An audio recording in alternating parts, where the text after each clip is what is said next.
Welcome to the next dimension in entertainment. Coming to you live from the offices of Chapter One Films in Charlotte, North Carolina, this is the 4D Podcast with your hosts, Greg Prinz, Nathaniel Levinson, and Marco Brutus. Sit back and enjoy a deep dive into film.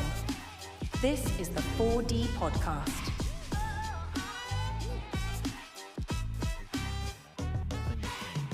It's the same exact.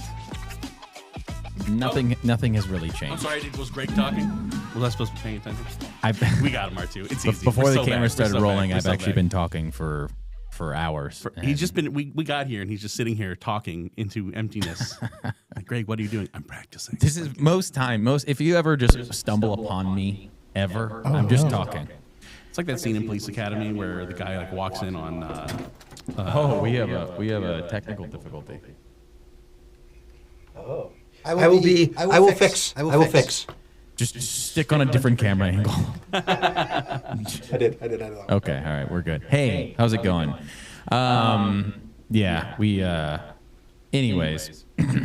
So this is episode 55. We're here February 16th, 7 p.m. Sometime in February. Our new start time, 7 p.m. I think everybody can be pumped about that. Yeah, all right, sorry guys. People aren't, and then our West Coast fans. Oh, good luck to It's that. lunchtime. They're like 4 p.m. What are these people thinking? What are these idiots doing? All of our West Coast fans. I wonder what the last comment on our viral video is. I can look it up. Oh, the one where you Just tell me the last comment. That should be a thing. We should just read the latest comment on that video every If single it's not episode. gay take, I'm not interested. The last one was 10 days ago. It's low IQ take. There you go. Can you turn my headphones down a little bit? Let's see. You're, I think, this one, I think, if Am I'm I not peeking mistaken. too? Or no? Yeah, You're not peeking. My headphones are really loud. That's so funny. Man, that's so good. It's good. Nothing Low makes me IQ happier. take. It's so funny how riled up people are. Like, it's not even like, okay, is Whiplash a movie that you're defending that staunchly? And the thing is, the only thing I can think of is you touched a nerve. Yeah. Where people are like, oh, that's exactly what I've been doing, but it has to be worth it, or you know. So I think you hit some raw nerves there with what I thought was a very reasonable take. I thought, like, who likes Fletcher in that movie? It was like, he wants to lead him to greatness. I'm like, all right, listen. Okay, so if abuse leads to greatness, then greatness is not worth it. Well, and then it just depends on your perspective of what greatness is. Sure, It's like, okay, is greatness just being really good at hitting the drums? You're Name great. a single other jazz drummer. I'll wait. I can't even remember the one they used it as an example. This whole episode is about jazz drummers. Everybody clocks off. No viewers. Well, we're excited to have you guys here today. We are changing the format of our show up. Again. We're excited about it, and we're going to start off our new episodes with news. Tell them why. We were broken by the 28 Okay. series. Movies are so bad. We Sorry, can't guys. just watch movies and talk about them. It's so bad. I gotta step in. Sorry for everybody who was watching. I apologize. I had an echo. I had an you were issue, echoing. and I was sitting here trying to fix it. I have since fixed it. I have The one camera. The yeah. one camera was in the wrong button was pushed. That's on me. I apologize to everyone who has been listening. But back to your regularly scheduled podcast. Anyways, Anyway, we've never had technical difficulties before, and then Marco comes on, everything explodes. God, I am so sorry, boys. I really am. I do the best that I can. Marco's actually great. He is a phenomenal addition to the show. Screw Liam. Yeah, Screw get that wrecked, guy. Liam. That guy's an idiot. What a Absolutely moron. So we started watching the 28 series, and then we realized, hey, why are we doing this? God, 28. Oh, so bad. It was so bad. Did we even talk about it? No, we were supposed to talk about so it in we were this supposed to episode, talk and we about it, changed and, our entire like, format. the first one's good, and then 28 weeks Yeah. later is an abomination, but then 28 years and 28 bones were just not.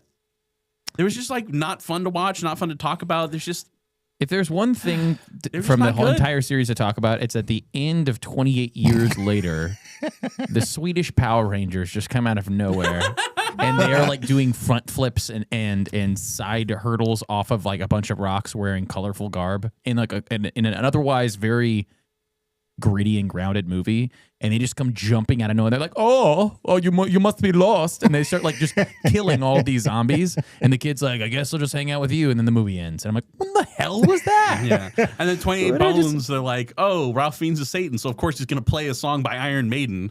Like, what? The only thing I took out of it was the fact that there was like 17 penises.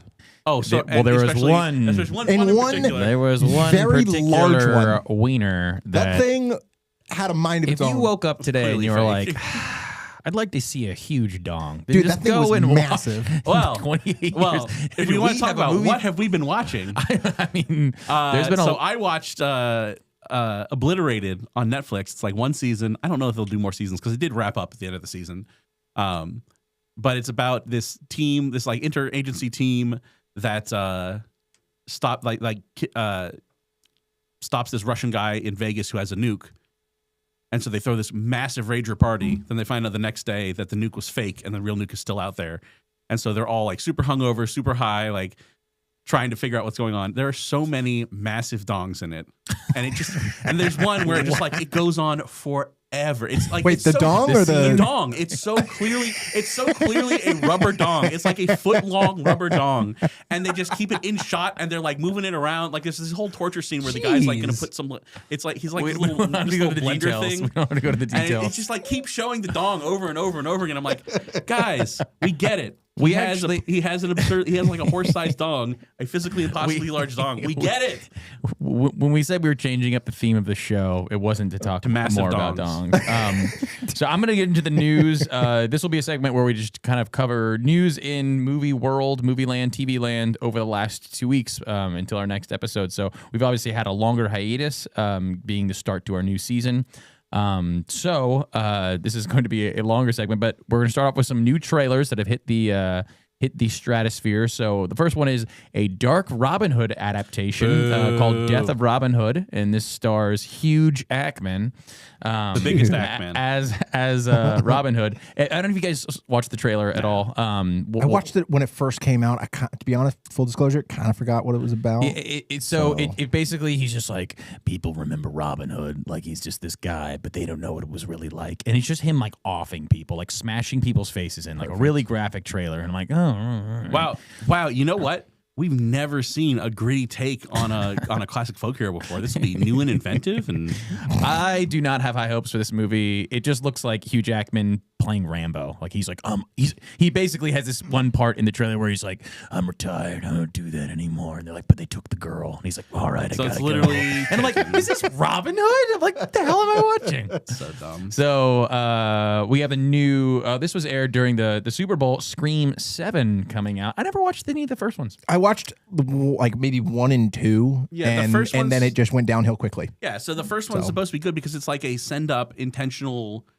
clowning of, not in like a scary movie way, but they're intentionally like messing with horror movie tropes. Yeah. Okay. And Well, but it's like that's a very shallow well. Yeah. And that ran dry very fast. And they just keep making them because they keep making money. I'm like, is anyone legitimately interested for Scream 7? Yeah, I feel like do it's one not of those know who things the where, market is there. you know, It's probably after a just certain cheap point- to make. To be honest, it's probably going to be a cheap movie. Well, horror movies have a lot of like really hardcore people who are like, yeah, I'll just go and watch a horror movie because Sure. I'll go support that. But it's one of those things where it feels like ever since like the first two, I think the first one was pretty highly regarded. And the second one, they were like, yeah, it's fine because they were making fun of like sequels and sequel tropes.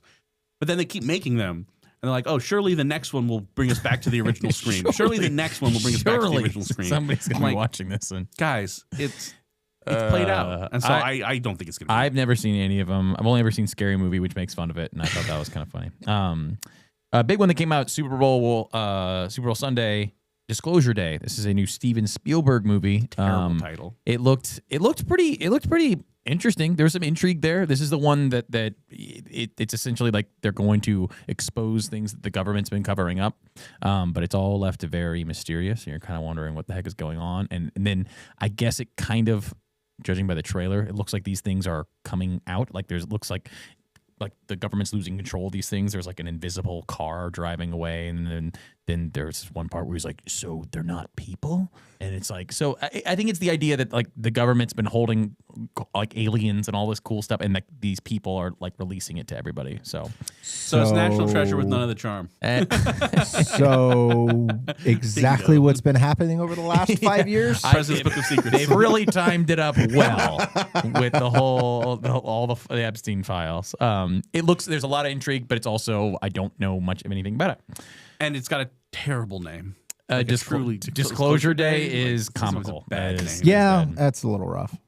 We got the Mandalorian and Grogu. Did you guys see the trailer? It wasn't even a No. real trailer. It was just like a It tease. looked like a Coca-Cola commercial. Well, no, it was a play on the Budweiser Clydesdale commercials, which like how many kids are going to get that? Dude, it looked awful. It looked bad. It like It's if there there's is nothing. Star Wars has no juice in the tank. There's no soul left in that. Like if you're gonna pull that, what just happened, which is, I don't know, it was just terrible. It's just him and Grogu riding the little Tauntaun sled.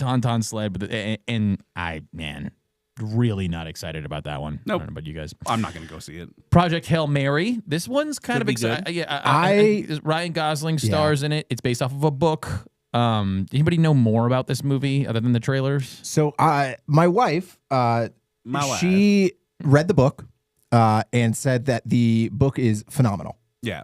And I mean, Andy Weir's but, a good writer. But she's not the only one that has said that. Yeah. My brother also has read the book and said that it was phenomenal.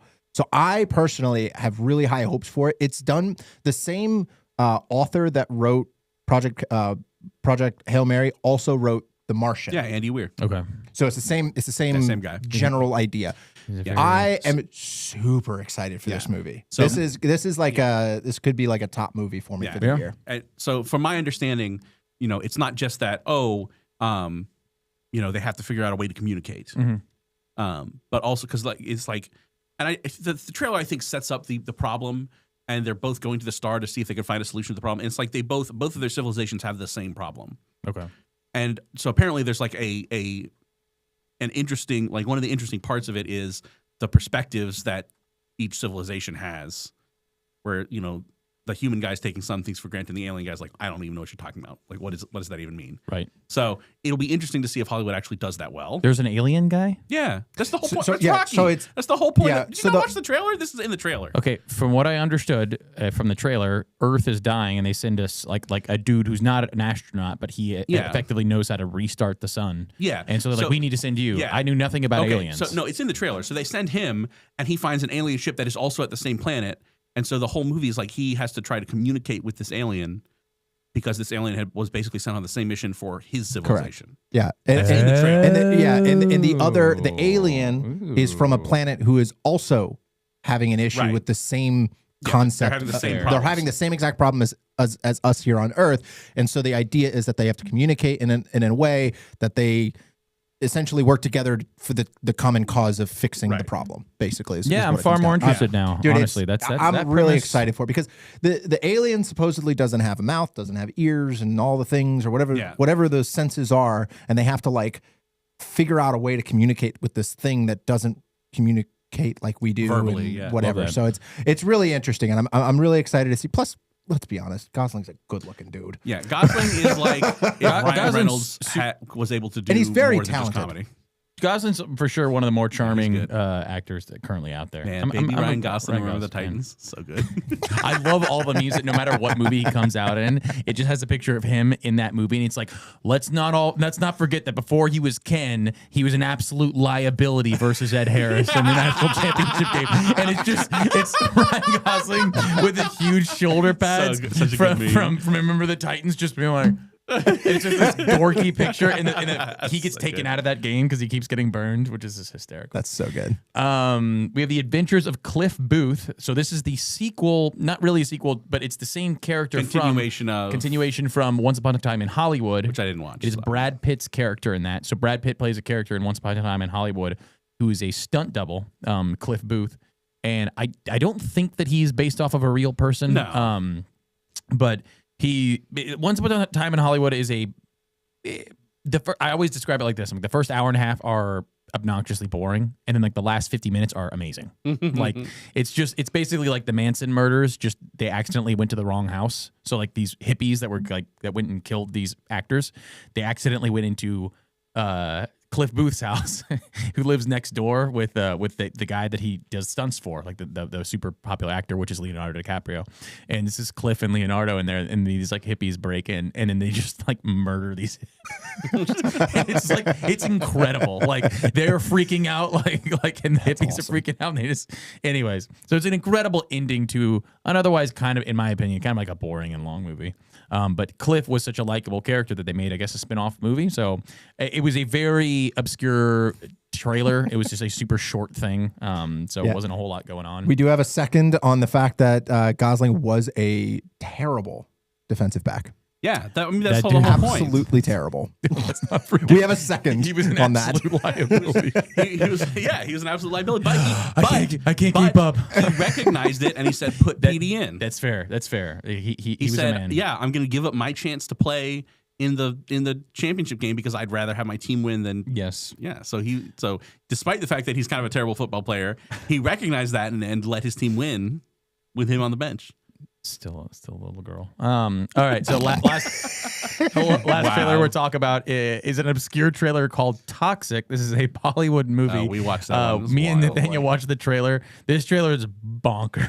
I mean, it was very Bollywood, but what made it really bonkers was there's a lot of religious imagery, and it starts with a guy like banging a girl in the back of a car to set so that the car rocks and sets off a dynamite plunger. So this dude attaches this like old school, like you picture like Bugs Like dynamite Bunny, plunger. a dynamite plunger, and it's attached to the end of this car, and the line goes up to all of these other thugs that are trying to get in through this gate. And they're like, "Oh, come on!" And they're like, they see him in the car, and then the car starts bouncing because he's banging this girl, and so the plunger's getting closer, and they're all freaking out and trying to shoot the car. And then, I guess right when she Climax. exhales dramatically, it goes and blows up. And I'm like, So stupid. what am I? Like the wildest trailer. Apparently, it's getting a lot of controversy over there in the Bollywood scene.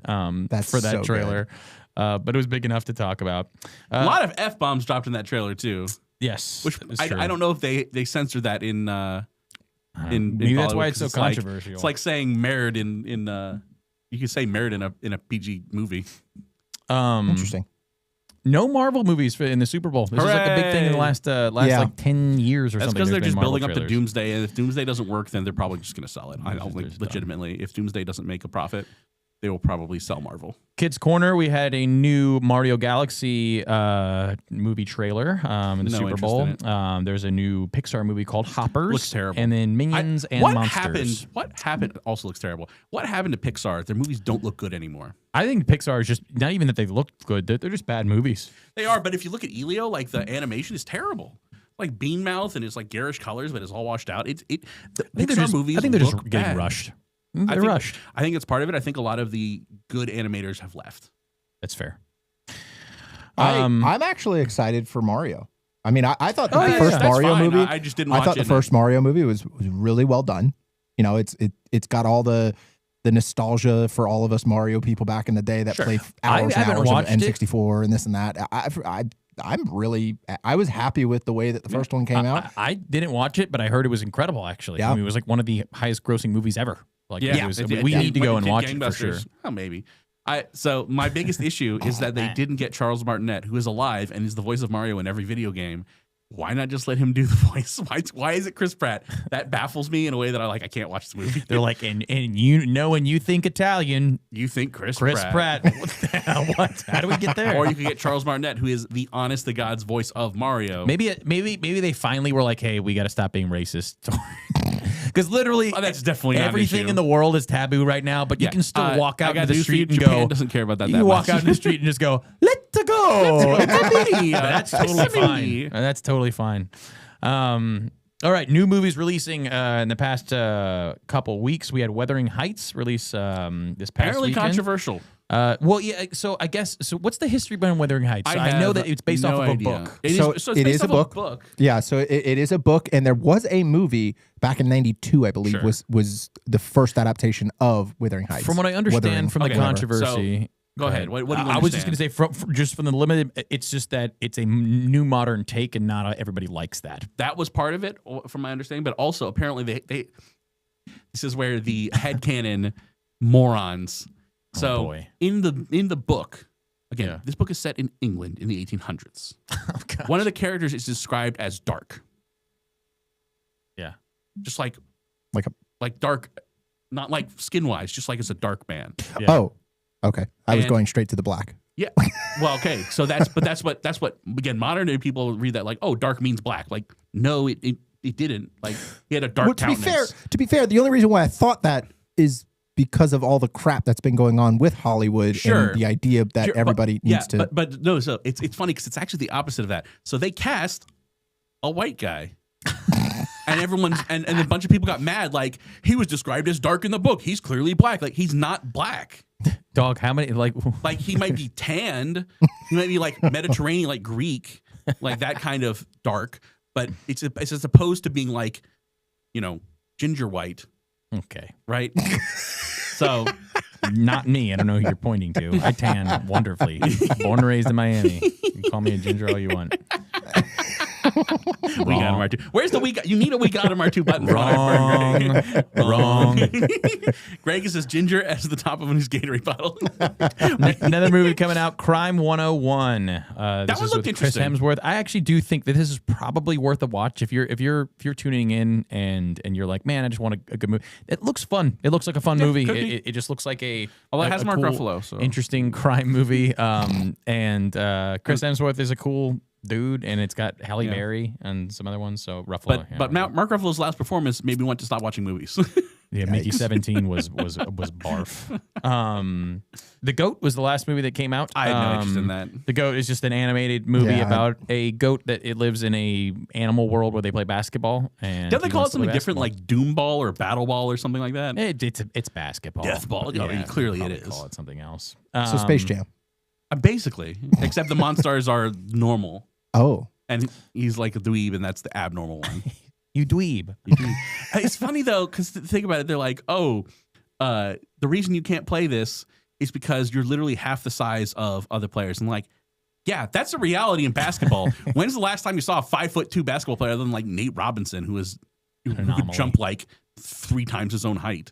Like, it's an absolute abnormality to not have the 6 foot. Yeah, a 5 goat plus would people in never make it basketball. in Death Ball. Yeah, we all know that's what I'm this. saying. We all know this. it's those damn horns. Yeah. Random facts, or random news. Odessa Zion pulls out of her upcoming movie Deep Cuts. This is due to the fact that the character she's playing was supposed to be Mexican, and she's too white. But is she Mexican? I don't think so. I don't know, but she looked like. All I know is that State of she sent out this whole apology. She's like, I didn't read it beforehand, guys. My agent just said you're gonna make $1 million. Like, hey, how about you just Dog. ignore that and do a good job acting, It was and just- no one will care. It was literally the internet choosing what the movie is going to do. Yeah. and it was It's wild. very stupid. That's it for news. Happy birthdays to Marsha Ali.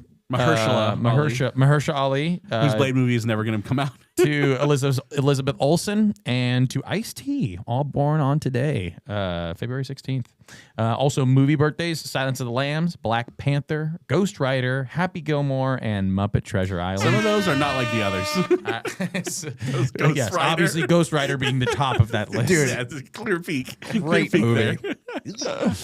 If you're watching along and you want to want to comment and join with us, just make sure you like and subscribe to the channel. That will give you a chance to join us if you're wondering why you can't. So Rick and Morty annoys me because I do think it's kind of like, there are a lot of shows where there's some clever writing, but the utter nihilism is just annoying. But there is an episode with Ice-T in it, and it turns out he's literally a tea made of ice from this ice planet. That did make me laugh. I did quite enjoy the Ice-T side thing where he's a literal tea made of ice from an alien planet. It was very funny.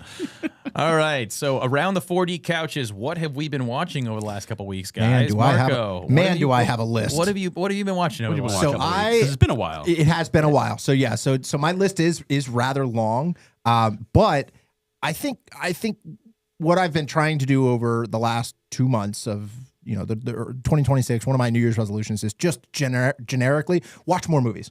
Don't care what movies they are, just watch a ton more movies, as many as I can. And that's kind of, been my New Year's resolution. And so I have quite a list that I've been going through. I have about, I don't know, like 15 or so movies. Wow. Yeah. So I'm going to really quickly go through the ones that I've watched, give the absolute one sentence review of it, and then keep moving. The first one is The Rip. And it was terrible. I'm going to be honest. It was everything bad with modern movies in the sense, not so much in the sense of the wokeness, but just it's flashy to a fault. It is. They talk about the plot of the movie way too often. It's literally TikTok in movie format. It's really, really bad. Obviously, the 28 series, the whole series, except for I did not finish 28 years Bone Temple. 28 Bones later. Yeah, 28 Bones. So I did not. I didn't end up actually watching that. So of the other ones, it got progressively worse as it went. One of the biggest issues that I had with it was the inability for people to think logically, such as going into we a very all watched dark. those, so we can all agree. Yeah, we can all just kind of give our 2 cents. But It was just bad. Let's just say that. The first one, they do kind of make decent decisions. I think the first one was objectively good. Objectively a very good movie. And then- Granted, it was a bit older, so Sure. there's that. But as a horror flick goes, and a little bit of a gore flick, if you will, rather than a horror, because it wasn't really scary. It was just gory. It was good. Yeah. You know what I mean? Like objectively, it was a good story behind it. Yeah. I thought it was really good. And then 28 Weeks is like everyone makes the dumbest possible decision. Oh, it's that one is like criminal. Yes. How stupid everyone is. Yeah. My They all next deserve to die. my next that I actually watched on a plane was Oblivion. I've seen the movie before. I'm very upset that I did watch it on a plane because that is one of the best scores that in a movie that I can remember. And I unfortunately was unable to hear a lot of it due to the fact that I was on a plane. M83, man. M83, phenomenal score, well done. Another movie I watched that came out late 2025, and I actually recommended this to Greg, was Train Dreams. It's a Netflix movie. It's a Netflix original, and it is really, really, really, really good. Very sad. So, like, just forewarning. Very well done. The cinematography is really, really well done. The next thing on my list is The Patriot. Literally one of my favorite movies of all time. Good movie. Phenomenal movie. It's just there's nothing more to it. We went and watched Lord of the Rings, the extended edition. Yes. Phenomenal movie. The score is Morphine in my perfect. veins. The next one on my list is The Dark Knight. It is not my style of movie. However, for what it is, phenomenal movie. Heath Ledger does an incredible job. The other two, 28 years. The Northman.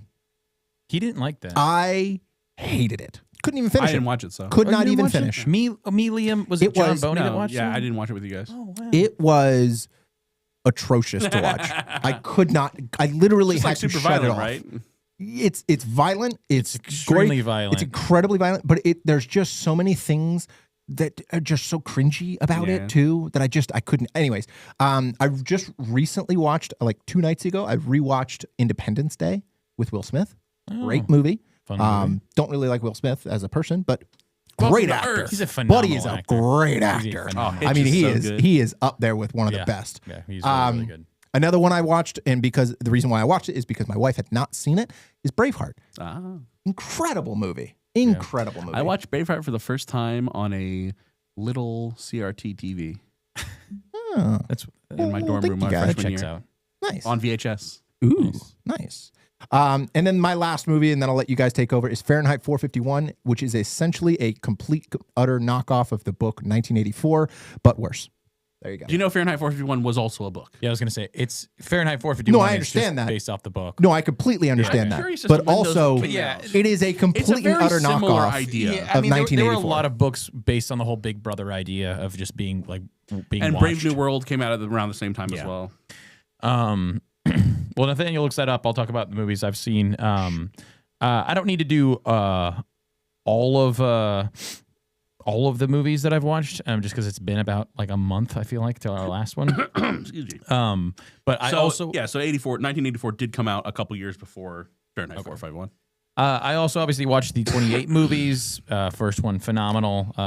Next one's pretty bad. Years was aesthetically very pleasing, but the characters are also still dumb, and the story doesn't really go anywhere. I've been watching the Harry Potters with Nathaniel. We're through 1 through 3 over the last couple weeks. Nathaniel will have more to dig into in these movies. But they're very fun movies, man. Like I'm really enjoying going back. I find them all very charming still. Yeah, we watch these pretty much every year. Yeah. I love the way that the movies progress in maturity throughout the movies, with it being like the most childish is the first one and the most serious being the second part of the 8th one. And so I've been enjoying those a lot. I watched Forrest Gump first time in a long time. Man, phenomenal movie. Oh, it's so good. I'm actually doing a character corner on Forrest Gump a little later in the show, so excited for that.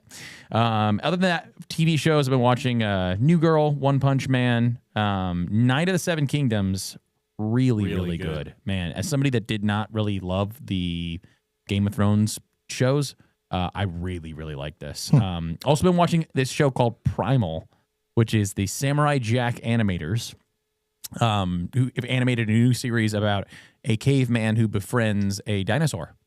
And it's very serious as far as like, there's just serious things that happen. Like his family gets eaten and the dinosaur's family gets eaten. And so that's how they become friends. So like, and it's very violent, but there's no dialogue. And so you're just enjoying really good animation as this odd couple goes around like just pretty much fighting people constantly, just like constantly battling. That's interesting too, because Samurai Jack had very little dialogue. Yeah, it really is about this kind of strange animation that doesn't come across instantly as like great. It kind of just looks a little like, it's a little janky. Yeah, it's a little awkward. Cartoon Network style. Yeah, but it, I don't know, it works really well, and it's been my fall asleep show, so I watch it while I lay in bed. He also did. He also did a Clone Wars thing. Yes, the first season of Clone Wars was animated by the Samurai Jack guy. It's technically like a different show. Yeah, but it was only one season, and then they scrapped it and they went with the. Which, goodness gracious, I enjoyed Clone Wars, but the animation is ugly as sin, and it never gets less ugly. It's so bad. The animation is hideous. Like they look like cockroaches, all of them. Just like it's fat. It's truly astounding how they managed to make fat it bug so. people. When Star Wars is a like very aesthetically pleasing series, and they're like, let's just make everything but ugly. Like, why? Why would you do that? All right, Nathaniel, what you been watching? So really, I've just been watching a lot of Who's Line. I found a Google Drive repository where it has every episode. I'm up to season 5, and it's just funny, man. It's so good. And there's definitely stuff that you're like, well, they would get so canceled for saying that. God, yeah. But I watched Obliterated with Giant Dong. Oh, and yeah. it was funny because I watched the first episode and I was like, this is so trashy. I want to watch the next episode. I can't explain to you why I was enjoying it. It's just trashy. It's raunchy, but it's like totally unapologetic, and all the characters are complete doofuses. That's awesome. The bad guy is a complete doof. Like everyone's just a dumbass, and it was kind of like 21 Jump Street. It was just fun to watch. Okay. You know, absurdly giant dongs notwithstanding. What a weird. It was just very funny. Like so the one guy, this giant black dude, right? And he's like super hungry, and so he keeps trying to get food. And then every time, and this is the guy who has the foot long dong. You get to see for 1,000 he's years. incredibly hungry and hung. But it's so funny because things just keep happening so that he doesn't get the food. And it was really funny. He would be so close to getting the food, and then he just didn't get it. And he's just dying. He's like, I need food so badly. I can't recommend it, but I did enjoy watching it from beginning to end. It was stupid. It was incredibly raunchy. It was pretty funny. That's so funny. That's fair. All right. Yeah. That's not the only thing I'm watching. Okay. Wow, he just cut me off. I think you actually said I've just been watching. Yeah, you literally. I said mostly. I said I've just mostly been watching. Forgive me. Go ahead, bud. So I watched. No, I've forgotten. Oh my! You're gonna give me that thing. I watched Rabbit Hole, which was it only ran for a season in 23. It had Kiefer Sutherland was the lead on it. Okay, so that's why I watched it. And it's basically like he's this guy who does like corporate espionage, but then you find out he's actually working with his dad, who worked for the CIA, who faked his own death. And they're trying to take down this guy named Crowley, who worked with his dad. And Crowley's trying to basically like take over the U.S. through what they call the algorithms of control. And it was pretty good. And there's some interesting reveals where he can't like tell. He starts being unable to tell what's real and what's not. Mm-hmm. And he'll like go through scenarios. He'll play out scenarios in his head and but he can't tell which ones actually what's actually going on. So for the most part, it was pretty decent. Of course, at the end, they're like Crowley wants to recreate the world with women in the home and homosexuals in the closet. And like that literally never came up ever. What are you talking about? So it was like it wasn't really. It was funny because it wasn't performative wokeness until like the very end where he's like, and his secret plan is to put women back in the home. Like, what are you talking about? Where did that even? It literally comes out of nowhere. It's not talked about then. And then of course they set up for a second season because they like find Crowley and they end up killing him. And then they find that there's an earpiece in his ear. And so the dad like puts it in his ear, says, "Who is this?" And that's the end of the season. Did not get renewed for a second season. But I mean, it was fine. It was enjoyable. I watched it. I think the intrigue could have been handled a little bit better. And it had a couple of issues, which I'm actually going to talk about in one of my segments. Would you say you went down a rabbit hole? Yeah. Oh. Rabbit/hole. But yeah, come on. It was good. It was fun. Okay. But I don't think I would watch more than one season. And then I started rewatching Ugly Americans, which I'm not huge on adult cartoons. And this one is like, it's deliberately like, it's pretty ugly. Ugly Americans. Ugly Americans. So it's basically like New York City, but New York City has a bunch of like demons and supernatural monsters in it. And so this guy, Mark, he's part of his job is to help integrate, you might call it an immigration allegory, but his job is to help integrate these different species into New York City. Okay. And I don't know, it's just funny. It's pretty low key, and I think it's fairly well written. So I've enjoyed it. I don't really go for adult cartoons, but I did enjoy Ugly Americans. Only 2 seasons. And then so I've got like I basically went through all of Paramount Plus's TV catalog and like put aside the ones I want to watch. So I've been watching Tracker, which has actually been pretty good. It has the same problem that Evil had, where every single villain is a white man. That checks out. This one might be forgivable because he's usually in the boonies in like Montana or in like there's not many black people in Montana, in like Oklahoma, and so I'm like, yeah, you know what? He's not in a major city. He's not in the South. He's like in the boonies, in the mountains. It's probably just gonna be like Appalachian trash. That's fair enough. But it's pretty good in that the police officers, like he works with the police, and the police are actually not scum. So it's nice to find a show where law enforcement officers are actually like real people and are actually helpful people. There is some sort of bigger conspiracy. It's in the 3rd season, and they took a break till March, so I had to take a break from it. But basically, it's like a bottle episode, or not a bottle episode. It's episodic. So each week he's going like chasing a different bounty, but there is an overarching plot. Like his dad was involved in something weird, and his neighbor helped kill his dad because of something because of his mom. I don't know. There's some big overarching conspiracy that's unexplained that you get like bits and pieces as you go along. So that one's been good. But yeah, I think that's most of what I've been watching. Again, a lot of Who's Line because it's so good. That's the important stuff. It is good. All right, so we're gonna get to our first segment. And Night of the 7 Kingdoms. I've also been watching, which has been excellent. Definitely recommend. All right, so we're getting to the first segment of the day. The new format is that me and Nathaniel will each bring a couple segments per week, and Marco will also bring one, and he will also end us with a game of the week. So we'll have some different subjects to talk about. These segments are a variety of different things, and you will slowly learn them as we bring them to you. We'll try to get sound bites for each one. Yes, eventually we will. We'll make it a little more organized. But the first thing we're going to get into is a character corner, which is a deep dive into a character in film that I'm going to set us up for, and I'm going to talk about Forrest Gump. All right, so I recently watched Forrest Gump. phenomenal movie. But Forrest Gump is obviously a phenomenal character, and there's a reason, right? Like you talk to people, and there's not a whole lot of like I would venture to say there's nobody that's like, yeah, I like the movie. I just hate Forrest, dude. Like he's just terrible. I just like so many characters made now have the ability to be I either like that character, or I really don't like them. Whereas characters like Forrest Gump are just likable characters. And my whole point behind emphasizing this is that this is not hard to make likable characters.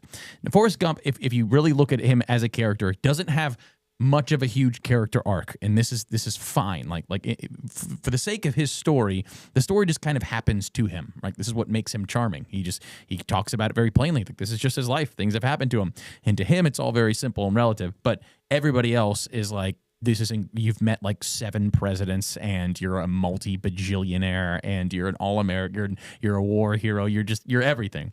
But he has a very simple approach on life, and simple characters work. I mean, we've watched the Rocky series before, and Rocky is an incredibly attractive character. Like you just love listening to him and hearing what he has to say, because he's just a very sweet, simple guy. And it's the same with Knight of the Seven Kingdoms, the main knight, which is Sir Duncan. He is just a very simple guy. Like Sir Duncan the Tall. Sir Duncan the Tall. And he has this adorable moment. I was telling Nathaniel the other day, this is when I realized I liked the show. It's because he walks into this, it's not a brothel, but like there happens to be these 2 girls that were just, I guess, pleasuring one of the kings. Prostitutes. Yeah, they're prostitutes. But he's trying to be like, hey, I've been trying to talk to that king that you guys are like with. And they're just sitting there making fun of him, just ragging on him, because he's kind of out of his element here. He's kind of out in the country typically, but now he's coming into the city. And they're just ragging on him, they're making fun of him, and he just goes, "Must you mock me? I only came here to get some information." And he just kind of puts his head down and walks. He just said the thing that most people would say, be like, yeah, what are you doing? Like, why are you just being a bunch of jerks? Like he just says it, and he has no deep philosophy behind it. He's just a simple guy, and he's very likable.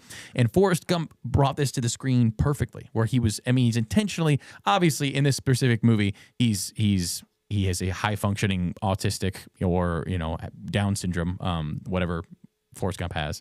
Might not be a smart man, but I know what love is. So whatever that is that afflicts him, but it diffuses the audience from trying to build up things to not like about a character, and it takes away the ability for him to be morally gray, because you just say, okay, he's just kind of doing what he knows. There's a couple points where he beats up Ginny's boyfriends, or not boyfriends, the guys that Ginny's banging at the time, because that girl's all over the place.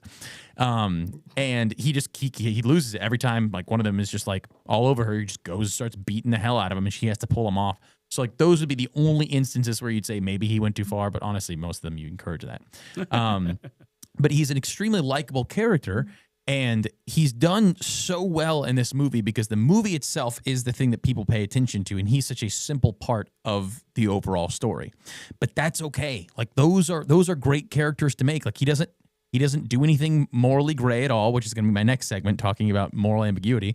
But that to me is just, more characters need to be written like Forrest Gump. More characters need to be written that are just doing because that honestly is more accurate to most people in life, are just kind of like minding their own business and just kind of like living life. So it's funny because and I'm going to talk about an aspect of characters that's just made characters nowadays, which is why Sir Dunk was such a breath of fresh air. Yeah. Is that a character you can unironically root for. Yeah. Like, yeah, maybe they have flaws, but deep down, they're trying to do the right thing, and that their goals to do the right thing. They're not conniving. They're not cynical. Mm-hmm. They're not obnoxious. They might screw up, but they're going to, get back up on their feet.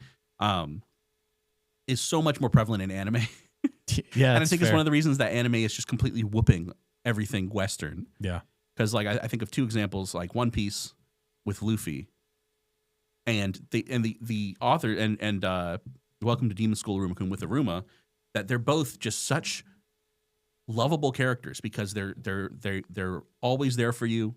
They always try to do the right thing, even though they don't always succeed. Mm-hmm.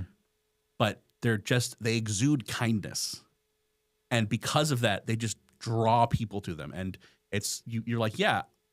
And again, I'm going to bring this up in my segment, but like you look at that, and you're like, that's someone I would be friends with. Right. Well, and that's the kind of character you want on screen. Like, I could see myself being friends with this character.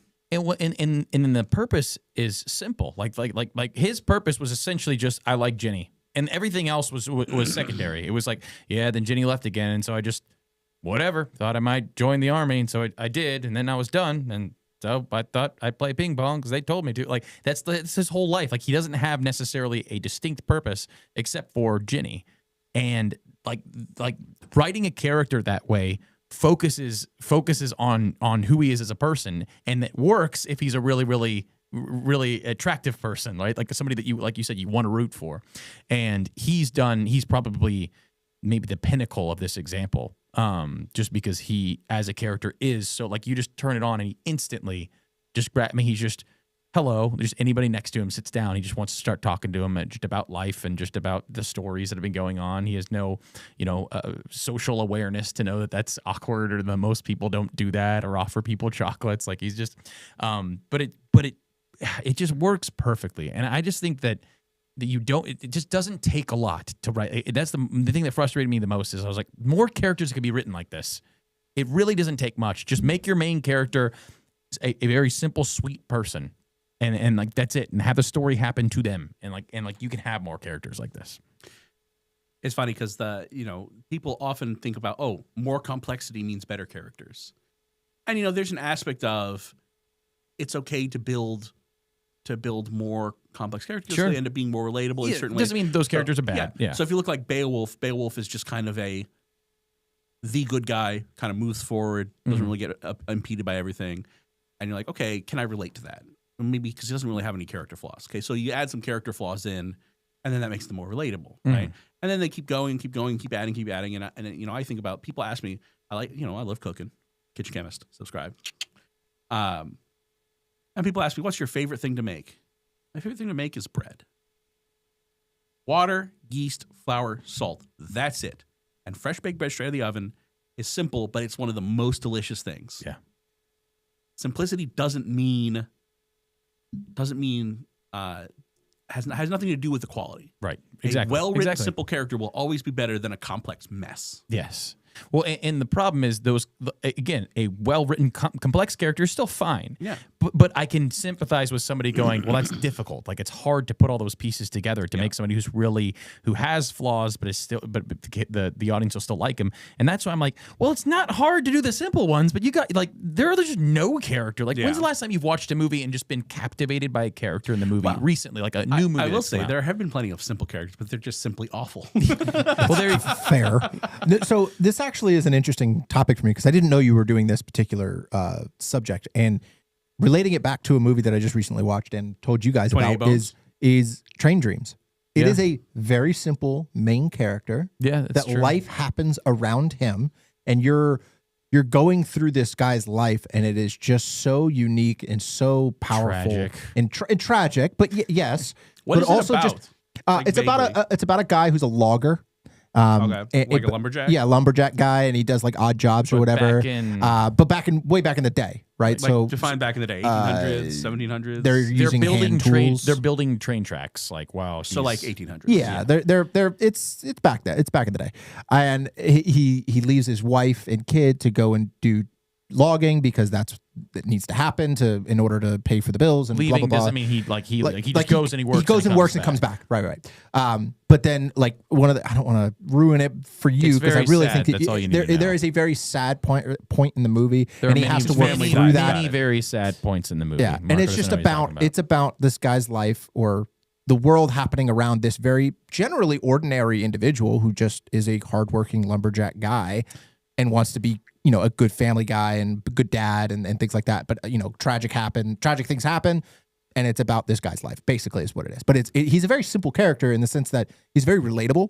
It feels like something I would do if I were a lumberjack, which, mind you, I'm not. But if it feels like I would be like, I need to go do this because I need to provide for my family and I'm trying to do the right things, but all these things keep happening around me and what the heck? And now I'm like super depressed and it just feels very relatable. It's a very simple character with a very outstanding story. I will say, I think the point of that one that didn't bring satisfaction that you get in these other examples of is that you do root for the character. And so if the character doesn't get anything and is always sad, then you That's are fair. like, well, then why did you make me do this? Where in that situation, I would say that, yeah, he seems like he even admits where he's like, yeah, I'm not just like a very bright guy. I'm just kind of like going through like, this is what I should do. So I'm going to go and do it.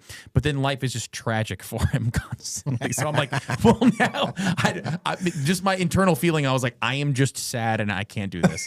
Whereas Forrest Gump, he's so likable and sweet and seemingly innocent, and yet he's phenomenal at everything he does, and so you just love it. Like you can't get enough of it. You're like, oh, he just runs forever. Everybody's just trying to keep up, and he's just like, man, I'm just gonna start. He's like, so I just started running for no particular reason, and I'm like, it's so good. Like, yes, this is great. And he's like, I play ping pong. Decided to play ping pong every single day. He got very good at ping pong, and then just became the best ping pong player. I'm like, it's so like you love that. Rocky, you get to see a really simple guy who was getting kicked out of his gym. You know, he doesn't have a whole lot going on. He always calls himself a bum, but he's just a sweet dude who just like wants to show people that he's not a bum. Like he's like, hey, I just want to work hard. But then he gets that opportunity, and then and that's what makes the movie satisfying. Right. Whereas I think that again, and I guess this plays into with a story too. I do agree with you. I think that he's a well written character, although the story I think it does not serve him well in that specific circumstance. And Night of the Seven Kingdoms is following a similar thread, whereas. I mean, I hope it doesn't end with him just dying in the mud or anything. Like, I hope it ends with him. It's about. I mean, this is not spoiling anything. He wants to become a knight. Like his mission to become a knight. The knight that he served died, and that's the first scene of the movie or the show. And so it's him on his journey to become a knight of the Seven Kingdoms. And just like see, like he's just kind of like life is just happening to him. But he's a very sweet, simple guy. But yes, I would also not be a fan of all of that if he just ends up getting wrecked and like it being really sad. I'd be like, well, no, this is going to be satisfying. Yeah, if they end up Ned Starking him, I would be like, okay, well, I'm done with the show. Yeah, exactly. It's like, if the simple guy does have with the progression, then I enjoy it. But anyways, these books are already written, so I think this was like a side series, and I do think it. Obviously, nothing in Game of Thrones has a happy ending, but I do think this one doesn't end tragically for him. I don't know. I haven't read the novellas. It seems to have a different tone feel than all of them, and I'll get into that with my next segment, which is a soapbox special. But I'm gonna go ahead and let Nathaniel take away with one of his segments. So I have my own soapbox special. All right. But I think it dovetails nicely with what you were talking about with Forrest Gump, the simple character and someone you can root for. Mm-hmm. And it's what I call CW syndrome. Okay. Where every character feels like they're written for a CW drama. And the phrase I've been using is emotional incontinence. They just have no control over their emotions. Everything is about how I feel. Everything is feelings based. All my emotions are on my sleeve 100% of the time. You know, there outbursts and this and that and the other, and snapping at people and haughtiness and looking down on other people, and especially, and of course the gender dynamic is always the woman is right and the man is wrong. Yeah, like 100% of the time, 100% of the time. But it's a result of it's both solipsistic and narcissistic. So narcissistic, probably know, is just being very self aggrandizing. Mm-hmm. Like you're like, oh, I'm so great. Right? Narcissus, famously, Greek myth, he looked in the reflection in the pool and he was like, damn, I'm so beautiful. He stared in the pool until he died. Classic guy. Classic narcissist. So narcissist is someone who has a very inflated opinion of themselves. Solipsism is a little different. It's kind of, if you watch The Matrix, you can kind of understand what solipsism is. Solipsism is the idea that you can't actually verify that anything outside of yourself exists. Now, as a philosophy, it's stupid. But when it comes to solipsistic thinking, basically it means you can't put yourself in someone else's shoes. You cannot think of something from someone else's perspective. And I think we see that so much, especially in the whole, oh, I feel so represented on screen because I can't see myself in someone else's shoes. I can't look at a character that doesn't look like me or doesn't have certain particulars with me. Right. And if I can't identify with them, then I get nothing out of it. That is solipsistic thinking. The idea that because this character doesn't share whatever certain externals with me, I can't identify with them. So if you take that to its logical conclusion, it means that we can't identify with any character who's not white, male, heterosexual, right? Which is absurd. But and it's so funny because those are only certain characteristics. It's like, well, does he also have to be blonde or bald or have a big beard or glasses or a hat? Like constantly, like it just. I say a hat stupid. Because Marco has never not it's worn a hat. It's stupid and it's completely arbitrary. But this is the way characters are written now. Yeah. And it's why you see all these weird self-inserts. Like every character becomes a self-insert because the writer cannot put themselves in someone else's shoes. And because of that, you end up with all these characters who are just completely, who act like children. All these people in authority are acting like children. And if you've worked with children, you know, like children throw temper tantrums because they have no control over their emotions. And what do? You teach them to control their emotions. It's not saying, oh, you shouldn't be emotional. No. It's saying you're controlling the emotions. The emotions are not controlling you. Right. And I think about, this is so blatant in new Star Trek versus old Star Trek. Old Star Trek, there was levity. There was fun. Yeah. Right? People goofed around. People joked. But when it came down to it, this is military. There's a hierarchy. You respect the chain of command. There are even whole episodes about not respecting the chain of command. There's a great scene between Data and Worf, where Data gets put in charge and Worf decides that he thinks better, and Data dresses him down. He says, hey, you can't do that. I'm the one in charge. You can't do that in front of other people. And Worf says, you're right, I'm sorry. And it's very professional. Mm-hmm. And then you watch New Trek, and New Trek is like, well, if it's a woman, they say, yeah, you're wrong. You're done. Get out of here. Stop talking. Blah, blah, blah. And of course, they pick the schlubby schlub. They pick H. John Benjamin to be the Schlubman McGee to just get absolutely shit on. But it's like, these are supposed to be captains and admirals and generals, and you're like, they're acting like children. Yeah. Who would follow this person into battle? Where is the chain of command? Who is calling the shots? No, like, everyone acts, again, like teenagers. And it's just embarrassing to watch. And so it's Starfleet Academy, which is the newest one, is like even worse. This one person, and it's the Galadriel problem. Like, she's thousands of years old. Oh, this is younger Galadriel. She's still thousands of years old. How long did it take you to be able to control your emotions? Good Lord. And so she's like 400 years old, and she's acting like a child. And you're like, who on earth would ever follow this person into battle? And everything is about how I feel and finding my place and this and that and the other thing. It's like, no. Starfleet Academy is about being the best of the best and being part of something bigger than yourself. It's about being a small part of something big, but they can't see it that way. It all has to be about me, and I have to be the most important. Think about Kylo Ren versus Darth Vader on the villain side, right? Darth Vader, he's got a temper. Yeah. But he still is controlled. He still is imposing. Kylo Ren is a child. Yeah. He's throwing temper tantrums in front of people. Like when Vader snaps, he kills one person, the person who failed him. Right, and Kylo he's is like very subdued while he does it. Yes, he's not like you screaming. Wouldn't see him wailing like a child. Yeah, whereas Kylo Ren is slashing the console like, come on, guy. More recently, Iron Man versus Ironheart. Oh gosh. Iron Man, yeah, he's a man child and he has to grow up. That's part of his character arc. Like, he's still sassy, he still quips. Yeah, right. But he does mature. He does go from someone who is like a total dick to someone who's willing to sacrifice himself for and even give up his wife and child. Right. For all of humanity, right? So that they win. Ironheart is saying, I deserve this. Because of what? Yes. Because I'm black? I'm sorry. What? What does that mean? Why? She's in MIT getting grant money, and she's like, oh, yeah, but it's not good enough. I'm sorry. What? People would kill to be in that position. You're so intelligent. You're so brilliant. You can build an Iron Man suit, but you can't sell a patent? Hello? And it's so frustrating because it stems from the writers are emotionally stunted, so the only characters they can write are emotionally stunted. And we were reading a book about emotionally healthy spirituality, and it had this like layout of emotional children, emotional infants, emotional adult, like how, you know, what the signs are of emotional maturity. And we're reading the emotional infants one. I'm like, this is every Hollywood writer. It is literally like a list of things, like can't control their emotions, thinks that they deserve everything handed to them on silver platter. It's like all of those things. And the way I've been talking about it, it's like it's written by theater kids for theater kids, and you just can't get anything out of it. And if you look at older shows, it's so much more mature. And I was talking to someone else. I was talking to Andrew Backerich, who's been on the show before. And I was saying the reason I've been drawn to thrillers and dramas like spy thrillers and things more is because the people in those shows tend to be more controlled emotionally because they have to be, because they're in this dangerous world. It's not my favorite genre. Right. Like, it's a lot of death. It's a lot of betrayal. It's a lot of backstabbing. It's not my favorite. But it's the only place I'm getting emotional maturity. You're right. So I can't watch my sci-fi shows because everyone acts like a child.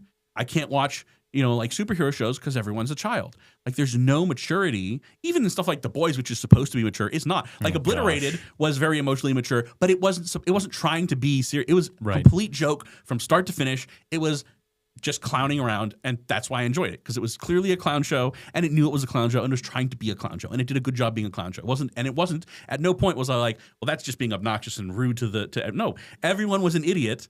Everyone knew everyone was an idiot, and it was funny. So that's one thing. But when a show that should be taking itself seriously doesn't, I struggle to watch it. Well, I think the problem is that, like you said about the writers, they don't realize that when you watch that, like it's just asinine. Like the main thing that I think when I see characters like that is like I'm pulled out of the immersion of the movie or the TV show because I'm going, nobody acts like this that I know. Even those emotionally immature people that are out there that might be similar to this, they're having that internally where they're like snapping back at people and then they'll go and gossip with their friends about it. But these people are so over. Like I think of Erica from she's the from worst. Stranger Things. She's psychopathic. And granted, I know that she's supposed to be a kid in it, but like they're writing plenty of other kids in that show, and they're all acting like kids, but in a way that that at least as a viewer, you're not like driving like a drill into your brain. Yeah. But you watch Erica, and she's just like. She's literally a psycho. Like she just I don't even want to say. You should eat your pie, bitch, and then stabs her with a needle full of drugs. I mean, she's just absolutely wild, and I just find those characters to be so unrealistic. Like where I'm like, nobody you talk to acts like this. Well, the thing is, when I see some of the news and some of these TikTok things, people do act like this. I just don't. I'm just not friends with any of them. Thank the Lord. But you know, I go to my metric. Like, is this person supposed to be a good guy? Is this person we're supposed to be rooting for? Yes. Would I want to be in the same room as them? And the answer is always no. If I was in the room with any of these characters from Starfleet Academy, I was in the room with most of the characters from Stranger Things nowadays, older Stranger Things, sure. But if I was in the characters from most of these shows, I would tell them to shut the fuck up, and walk out of the room. I'd be like, I want nothing to do with you. Right. I would walk away from them. Yeah, I think that is. I think the main thing that makes me sad is that in most cases that it is frustrating, it's because they are the character you're supposed to like, and that's the part that kills me. It's almost like, hey, here's this strong, independent fill in the blank. I mean, most of the time it's probably some girl boss character because they're typically the ones that have full reins to do whatever they want, and you just have to like it. And we're going to make them really obnoxious in all these ways. Whatever their purpose is, it's going to be self-driven. It's going to be like, I have this dream to be this thing. I just had to realize I was great the whole time. And the only obstacles they have are not believing the doubt that other people put in them. And then you're like, you're so agonizing. How's that working through normal life? Yeah. I can't pass this test. I just needed to believe the math was inside me all along. And I passed the math test. Like, this just doesn't happen. It's so silly to me. But yeah, it's what's made new media unwatchable for me. Yeah. I just can't stand it. Yeah. One of the things that you said that one of my biggest pet peeves with the world today, with these idiotic people that are not on the same aisle as me politically speaking. Hollywood writers. I cannot stand the phrase "my truth." That is my biggest pet peeve in the world of politics. But it's my truth. There is no such thing. Is that your truth? As my truth. There is zero such thing. That is the worst possible way of saying the truth. But it's the worst. I can't stand it. It's the absolute fucking the worst. And it's always a double standard. I just can't. If you have a problem with them, it's their truth. But if they have a problem with you, it's because you're evil. But it's my truth, and I want to do it any way that I want to do it. It's my truth, okay? All right. Well, you do it somewhere far away from me. I actually support that, Marco. I can't stand it. It is the worst. Speak your truth, Marco. It is the absolute Slay queen. fucking worst. Okay? Pardon my French. It's the fucking worst. All right? I'm over it. You do have a censor button there somewhere. I don't care. I'm going to... no. This needs to be said. They don't deserve it. There's no such thing as my truth. True. No such thing. You know what my truth is? That Marco's truth is my truth, and it's the truth. Well, the real truth is that was a great segment, and I think Marco's bringing in our next one, so we're going to turn it over to Marco. I'm going now that I've cursed off. Don't worry, the whole world. Segment is a lot more fun. Yeah, no. Now that I've cursed the entirety of this, we're going to talk religion. Yeah, hell yeah, brother. All right, so this segment here, it's going to be a lobbed up question to you guys to allow you guys to think it through and then understand and come together as a group to figure out who your best actor you would pick Date. for this particular role. So imagine you are the director. You are the director of this movie. Well, okay? I'm the casting. No, you are all of the things. Okay, you are the Indie film. the everything. Big indie Okay, film. it is a biopic or variation of Jesus Christ. Okay, Okay. or the story of Jesus Christ from beginning, from birth to resurrection. Is Okay. the same actor coming out Nope. of the womb? And, So I want you to pick. I want you to pick a number of actors depending on the age in which they are, and the age in which Jesus was at the time, using the best of that peak actor. So, for example, what I mean by that is like the time in which that actor was the best. It could be a deceased actor that is current. It could be an actor right now that is doing really, really well. All of these things. So you could pick like, I want baby Jesus to be so and so. Could you do I the want same actor just as he was older and stronger? if that's how you want to do it. Yeah. I'm lobbing up the question for you guys to discuss, and then there is a second portion to this, which I will get into as soon as you figure out who the actor is. So or my actors. first response is, I'm an iconoclast, so I don't believe we should have pictures of Jesus. So I would pick the Invisible Man. Oh, for all come parts. on! But What if I'm not being obtuse, if I'm Catholic and I'm okay with this, then I'm picking Antonio Banderas for Jesus. So, okay, first of all, Jesus was Middle Eastern Jew. So I think Yeah, I was to gonna get that say. right, we shouldn't pick a white, like pale-skinned individual. Okay. But I think someone Mediterranean is, like the kind of bronze skin tone. Sure. I think someone rugged, because Jesus was a carpenter. He worked with his hands. Yeah, it's fair. And he wasn't gorgeous. So we're picking someone who's like not Antonio a Banderas? old Antonio Banderas. Okay, that's So you. So he couldn't be played by Antonio Banderas in the middle because he's too no, beautiful. he's too beautiful. Yeah, he's too sexy. So someone like that, someone like he's only a comedic actor. I mean, I thought that Jim Caviezel did a really good job in The Passion. But Oh yeah. Don't Yeah, get he me was wrong. great. No, he was great. Yeah, I thought he he's did a also really good job. he's just a cool dude. I mean, he's a very devout Catholic, so it's just cool to see him in a position like that. But so I can't remember his name. He plays the crazy people on all the Michael Schur shows. Okay. He plays Brooklyn Nine-Nine. He plays Pimento. I don't know. I'm looking. My it up. biggest problem is his voice is a little grating, and I don't think Jesus should have a grating voice. I'm drawing a blank as far as like because like you said, it's got to be like a Middle Eastern feeling. I mean, the guy that's playing him currently in The Chosen right now is He's doing a good he's job. doing a really good job. Yeah. I feel like him. Sorry, we're being lame ducks about this. No, it's all right. No. This is kind of the whole idea was so that you guys would have to think and understand Who you would want we have play Baby Jesus? That's baby is one thing, He's baby. right? But like The young, infant has to be like Jim young. Caviezel. Where Like where the we growing having up play portion. 12-year-old Jesus? Yeah. And when he's at the temple. Keanu Reeves. Keanu Reeves. No, but current Keanu Reeves. Hand me the Torah, I need to be in my father's house.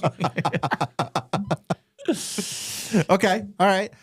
So so the actors are acting. What the next part of this? So you figured out the actors. The next part of this would be what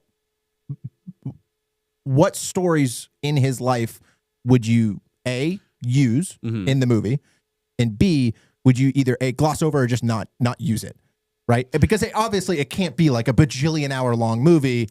Oh, You have to. No, you have Okay. to. I think we would probably make the birth. You start with Fast, the birth, but it would be- and yeah, You kind of like rush through that. because you would assume it's kind of meta at this point that like it almost like well, not to compare Jesus to Batman, but the latest The origin story is known. I know what you're saying. yes the latest We Batman. don't need another origin they were story. Like, yeah, they were like, you get it. We know that like we don't have to show you the whole his parents dying in the alley and this lighting the fuse. He just is Batman, and like he refers to like the night his parents died a couple times, but you get it. It's so.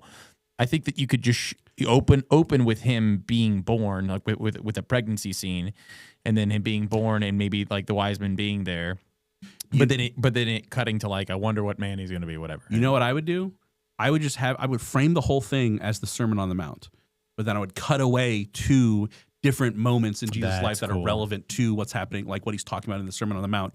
I can go along with that. And then end with him heading to the cross, roll credits, epilogue scene, they're at the tomb and it's empty. And Jesus will return in Avengers Doomsday. Dude, having the empty tune in an end credit scene is wild, dude. That is so funny. That's so funny. Genius, though. Honestly, It really is. It kind of is, to be fair. One of the scenes that I was thinking about is the whole, like, I don't even know if I would add it, is the turning the water into wine, because like visually, like, I don't know, how would that even work? Number one, I mean, they did pretty good in Bruce Almighty. So the reason I would probably leave that one out is because it is his first miracle. I might have them like reference it. sure. But showing it, it's one of those ones where you need a little bit more like deeper knowledge to understand what's actually going on, of like cultural context, to understand why it was so big of a deal. So if I was doing a series, I might include that and have like people talk about, wow, that like maybe not a medicine. You'd have to work the dialogue to make it not sound really cringy and like, hey, wow, that's amazing that Jesus turned water into wine because of da da da da da da. Yeah. But maybe have some of the bystanders saying like, oh, they're running out of wine. It's really embarrassing. Like, so to give the cultural context of why it was a big deal that he turned the water into wine. But if it was just a movie, I would probably leave that one out. Sure. That's what I was thinking. It's like it's good. Yeah. Obviously. What I would include is like one major one of, you know, the healing and the casting out demons. Yeah. Include instances of both of those. Yeah. And then the Last Supper obviously is crucial. And like make sure the emphasis is on why did God reincarnate? Why did God come as a human being? Right. To emphasize that and lead up to the cross, and then big moment on the cross. I wouldn't even show the crucifixion. I would show the darkness, the earthquake, and the cloth of the temple being torn. Yeah.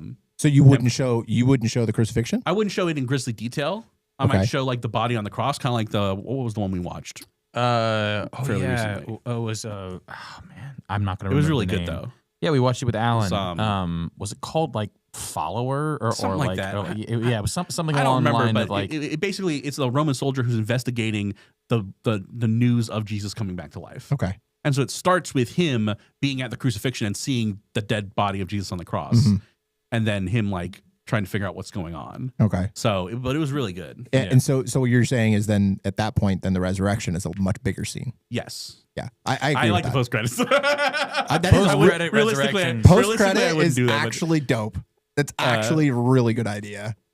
I mean, there's the interesting. I mean, the interesting element of telling the story of Jesus is that we have all of the stories there. Right. It becomes difficult to want to add to that Well, in some way. Like and you could even, it might be good to even frame it as John writing his gospel, because at the end of John, he says, you know, I've written these things so that you may believe. And if I wrote down everything Jesus did, not all the books in the world could hold that. So to emphasize like, hey, I just told you a small bit. There's such a bigger story. Who would you cast as John? As John? I mean, another Middle Eastern guy. or hear me Gal out. Gadot. What about just a voiceover and it's Morgan Freeman? I'd be okay with Morgan Freeman. It's just Forrest Gump. God said, all have sinned and fall short of the glory of God. That's all I have to say about that. That's all I got to say about that. Anyway, so that's that. I thought that was an interesting little like thinking or thought process or thought game. You put me on the spot because I don't know that many Middle Eastern actors. That was really the hard part. That's fair. I'll come up with better segments next time. Not to say that it was a bad one. I just thought throwing you guys under the bus on that one. That's fine. Do we want to go to you said you had a Greg follow-up for that? now? Yeah. Okay. Yeah. Let's do it. I'll go into my second segment. Let's do it. And we'll go to Nathaniel, and then you can finish us off Yeah, with yeah. the game. All right. So I'm going to do a soapbox special, and I'm going to talk about moral ambiguity in characters in movies. Hit him with a horn. So this is a problem that I've started to. This is just a big problem in movies. Period. It is never fun when all the characters in your movie, or more importantly, the story, like the main theme of the movie, is all moral ambiguity. It's all the idea that everything is morally relative.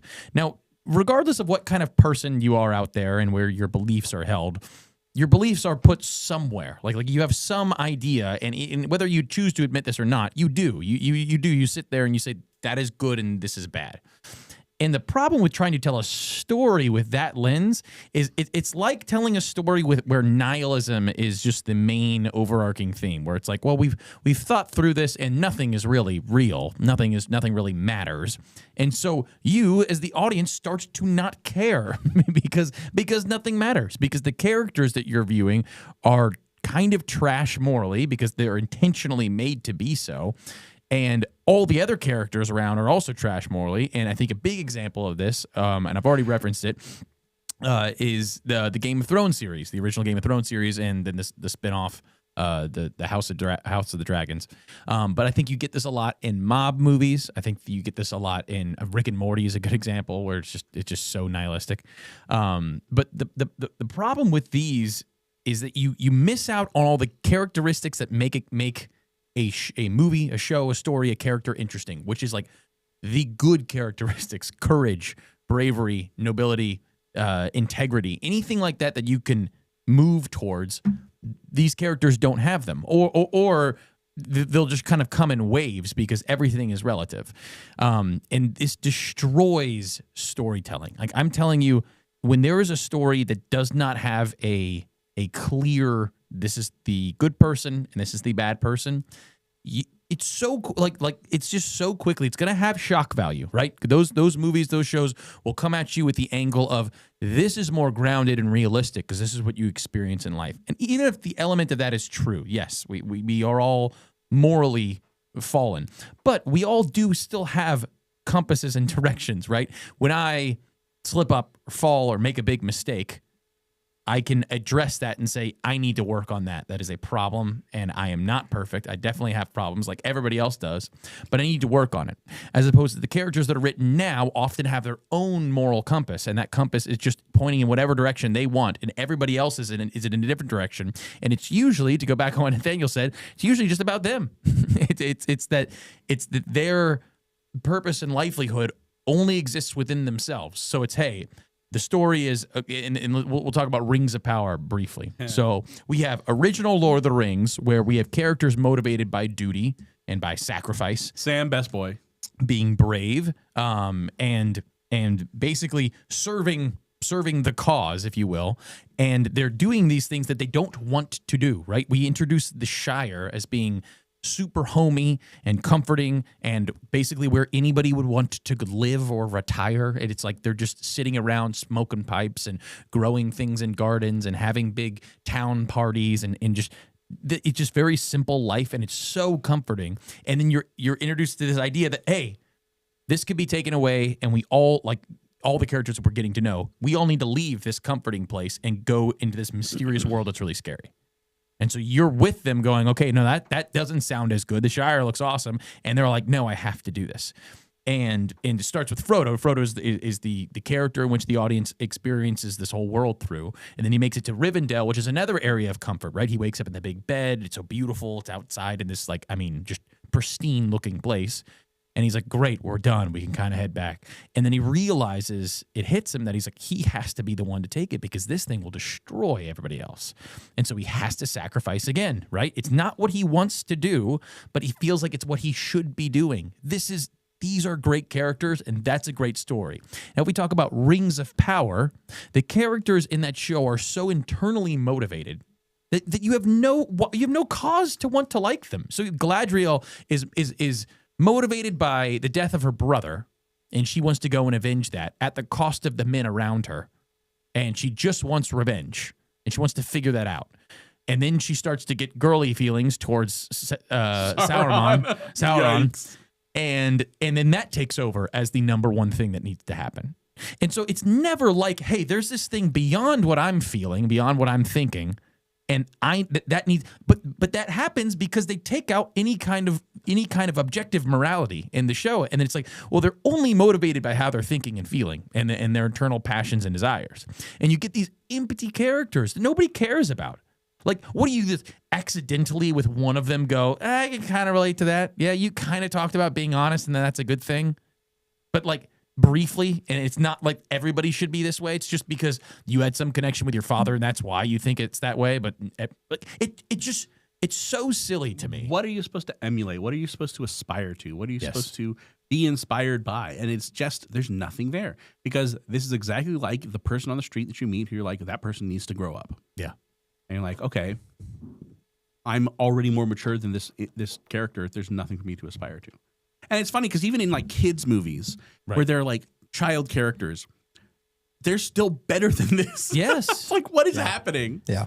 Well, and then, sorry, I didn't mean to cut No, you no, off. you're fine. It kind of relates back to the movie that I just recently rewatched for the 900th time, is The Patriot. I mean, there's an entire scene where he talks about, no, I'm not going to send people fighting in my stead, for, causes of taxation without representation and all these things. I'm just not going to.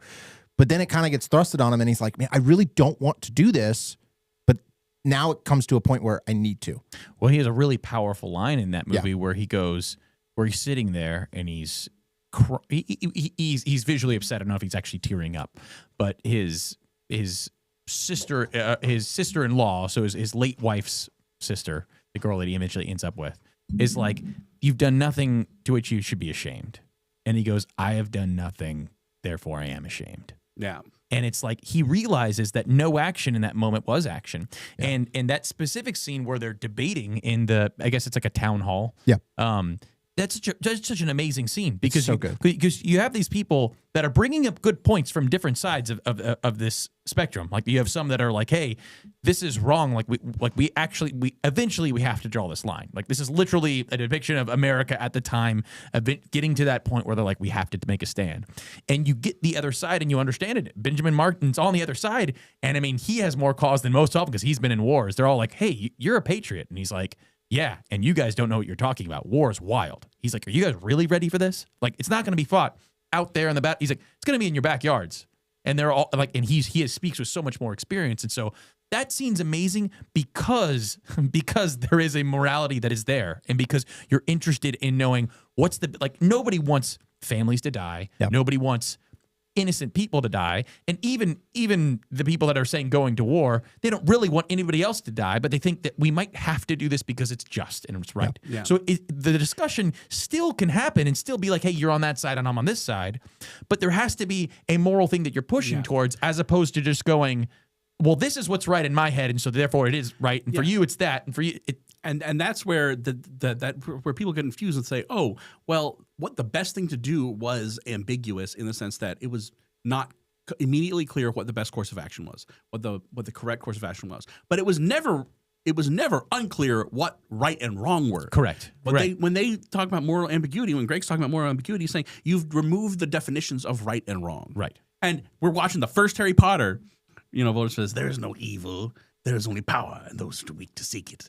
Right, and that's the wrong view. Like there is good, there is evil, and you should side with the good, even at the cost of your own comforts. Right. And Last Jedi, Finn's going to make a sacrifice to save his friends, and then Rose Tico says, "Now I'm going to smooch you, so my feelings are more important than our friends who are literally going to get blown up."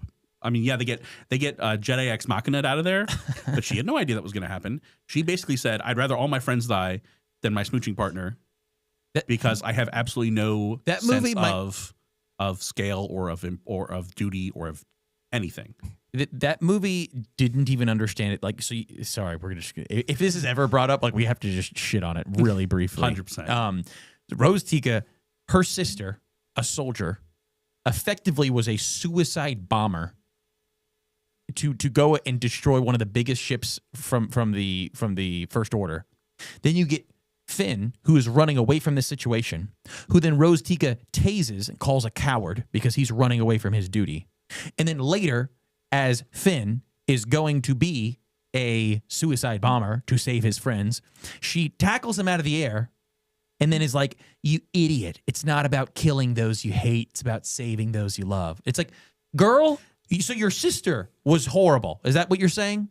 So Finn should have run away that first time. What are you doing? What are you doing, you stupid film? You dumb film. Yep.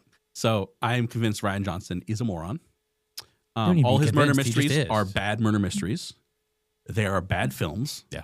He is a bad director. He makes visually interesting films, but he is a bad director. Not to get so sidetracked by this, but we can talk about this. One of the days, it'll just be a soapbox. It'll just be The Last Jedi, and we will just I might rip do, Rip it I might do apart. just Ryan Johnson is a hack and Yes. should not be allowed to work in Hollywood. Just rip it apart. But not straight too far from the moral ambiguity. Yes, I think that the problem is that there is a lack of care that goes in very quickly. And I don't think it's just for me. I think that the Game of Thrones is one of the few successes we've seen here. And success is The Boys started successfully, but then it petered out because it's because like the you said, shock it's value. shock value, It's and the- it gets boring. Yes, it's the shock value of going, okay, I'm used to characters having some plot armor. I'm used to them always doing the right things. And so now it's shocking when all of a sudden your main character just gets his head exploded or gets cut in half, or your main character all of a sudden is involved in some really shady stuff and is ultimately kind of a nasty person.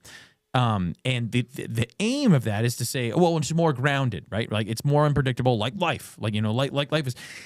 Part of me, I always kind of wince at that. I always wince at that because I'm like, okay, even in life though, you should there should be an objective truth in life. I'm sorry, like Marco ranted about. I'm sorry, there just are things that are happening, and unless you're a nihilist who just believes that nothing means anything, then you also believe that there is purpose to the things that are happening, and there is weight to the things that you're doing. Now, again, strong believer, Christian. It doesn't have to be that all of these characters in these stories are pointing to Jesus Christ for these things, but that there would be a moral reason why they are doing these things is important just to make any story. Like I get frustrated because most stories, completely secular, you can pull the Christian themes out of them. It's one of the biggest joys I have of being a Christian is to say, okay, I know that there's this ultimate story of the universe and it ends with hope. And I can look at these secular stories and pull out the themes that they're taking from the one true story. Whereas these moral ambiguous ones are so bad that I'm like, I don't know if that qualifies as a story. There's just nothing really there. It was like a bunch of awful things happening to one dude and he turned around and he was awful right back. And then you're like, didn't you get it? I'm like, no, that wasn't a story. There was just Joker 2 comes to mind. morally broken people just acting awful to each other the whole time, and you're like, yeah, but it made you feel a certain way. I'm like, I don't know. That doesn't. It made me feel like I would rather watch something else. If I eat Congratulations. if I eat a bunch of pizza, I feel something. I feel bloat. That doesn't make it a movie. You stupid idiot. Like, sorry. I feel great when I eat a full pizza. I was about to say. I don't know about y'all. Just because That it sounds made like a you feel a way personal doesn't problem. make it qualify as a complete story and movie. But anyways, so Well, but to go back to my talk about emotions, it's all about feelings. The story doesn't actually matter. It's what emotions does it stir in you. And when it's shock value, it's like I wanted it to make you feel a certain way. And there are aspects where you can like, okay, I need the audience to feel a certain way, which the score is a great way to do that. yeah, To excellent. to use the music. I mean, like in horror films when it's like the tension, the rising music, and you're like, I know something bad's about to happen, even though the character, they can't hear the music. They have Right. no idea what's going to happen. Right. So there is an aspect of you want to move people's emotions in a certain direction. Certainly. But this is like the emotion is the point, Correct. not the story. And it's like, okay, so you're just trying to get people high. Yeah. Congratulations. You're a crack pipe. And that's the only way that they can do it in these moral ambiguous stories because there is no way to get attached to that. I just don't know how. Like there's no way you're watching these people just be awful Liam, how did you get attached to Old Boy? and end up in a ditch, whatever, dead. And you're like, okay, great. Am I supposed to be sad? Like, there's no way you're watching Natural Born Killers. Yeah, I was about to say. And at any point, you're like, oh, like, but the movie will go, oh, I want them to feel sad now, so let's pump in a whole bunch of sad music and slow-mos to get them to care. And then you're sitting there, and that's when you you get pissed at the movie because you're like, stop trying to make me care. This character Three sucks. billboards outside of Mr. Because done in a good way, you're right. Like Gandalf's death, I think of in the first Lord of the Rings movie is an incredible scene, but it's earned that crap. It's earned it because Gandalf has been the guide this whole time. He specifically did not want to go into Moria. He did because he let the hobbits pick. When they finally did go and he finally faced his big fear, he was brave and he let everybody else go and he decided to stay on the bridge. He defeats this thing for the last second for it to drag him off of the bridge. And you have everybody looking at their guide. I mean, like as the person in the movie, you're like, okay, where the hell do we go if you fall? So you're like, really, don't go. And it all crescendos and all the music drowns out and it's just complete silence. And he goes, fly, you fools. And he falls. And this really somber music comes in and everything else is slow motion and quiet and you just hear Frodo yell. And then it cuts to this montage of them going out of the caves and they're all experiencing this loss in different ways. And it's a beautiful, brilliant scene because I mean, you get Legolas being confused because he's an elf and he hasn't experienced death like this. And he's just kind of looking around. You get Gimli wanting to go back in and fight, which is totally accurate to his character. You get the hobbits just comforting each other and crying because they're like children. And then you get Aragorn, who is the leader, being like, hey, I'm not facing this right now. We need to keep going. That is the wise thing to do. Anyways, that all happens because it's earned that moment, whereas all of these morally ambiguous movies will just try to pump in all those feelings for nothing. And you're like, this is empty and it's stupid. Yeah. Stop making me try to care. Yep. All right. I'll get off my soapbox. In lighter news, I'll hand it over to I Nathaniel. have something a little more fun that I want us to think about. I'm excited. So, Greg and I have been watching Harry Potter. Ooh, yes. I've read the books many times. I love them. I love the Harry Potter books. I love the movies. I think they're fantastic. As we were watching them, like, man, even if they hadn't been like, oh, yeah, Snape is black now, which is stupid because Snape is very clearly described in the book, whatever. He can't replace, no one can be Alan Rickman. Yes. Yeah, Alan Rickman is so good. He's so, he exactly, So good. he exactly embodies what you read in the book where Snape just seems like a total ass. He clearly despises Harry. He hates Gryffindor. He doesn't like these kids. And yet he's still a good teacher. So we're watching the third book, and he obviously movie. like Snape. Yeah, third. We're watching the third movie. Snape shows up in the Shrieking Shack and is like, "Oh, I'm going to get you all expelled, you fools." And then later, Remus starts turning into a werewolf. And the first thing Snape does is he gets in front of Harry, Ron, and Hermione and puts them behind him to shield them. Yeah. That's the very first. Like, he clearly loathes these kids, but he's like, "No, I'm the teacher. I'm going to put my body on the line." I'm just like, Alan Rickman is just so brilliant. No dialogue, just body language of like tells you exactly who Snape is. Yes. So good. It is. Anyways, Harry Potter is a really fun world full of magic. And people always ask like, oh, if you could be in one fantasy world, what would you be in? And I'm like, probably Harry Potter, because it seems the safest world that has access to magic. That's a statement. In a Lord lot of the Rings is Lord of the Rings is terrifying. terrifying. Star Wars is too big. Star Wars is big, and like honestly, you're probably not going to be a Jedi. The odds are low. But if I'm if I'm aware of magic, then even as a Muggle, I feel like I can work that to my Weasel advantage. your way into Weasel my way in. Hogwarts. However, the world building in Harry Potter is not very good. Don't shit on Harry Potter. No. I love Harry Potter too. We do. And it's one of the things. This is what's great about it is it's so good that It is. you are very. It's very easy to suspend your disbelief when she's introducing these things. Where if you think about it, it kind of breaks the entire world in half. All of it does. Prime example. Harry Potter 3, The Time Turners. God, don't do this. That's my favorite one. Yeah, it's my favorite. No, Prisoner of Great movie. Azkaban is my favorite one too. Yes, it's my favorite. Great movie. Great movie. I love it. Even the Time Turner stuff. I think it works within the movie. I think it. This is why I think it works. I think all the stuff works within the books that she's laid out. But if you try to expand it beyond that and think about what are the implications for like normal everyday life, you're suddenly like, there's some stuff here that doesn't make sense. So I want to talk about a few of them. So first of all, the Time Turners. Obviously, and I know this is going to hurt you, Marco. I hate this series already. I don't like it. Harry Potter's like my favorite series of all time. And again, this is going to be painful. I'm not saying this to detract from. I'm saying this to say that world building is important, but you can get away with building an interesting world that isn't necessarily like super coherent. Yeah. It is a very interesting world she has built. And if you ignore some of these things, or you can like if you build more specific rules for it, you can make it work. She didn't do that. So she left a lot of this stuff open, which I think is fine. So there's a lot of mystery into how things work. And so it's like if you take it to one logical extreme, it breaks everything. But you could easily go and add more rules she didn't do. You could go and add more rules to how things work so that it functions properly. Yeah. But time turners, right? Hey, I need to take extra classes. Okay, literally manipulate time, but don't tell anybody.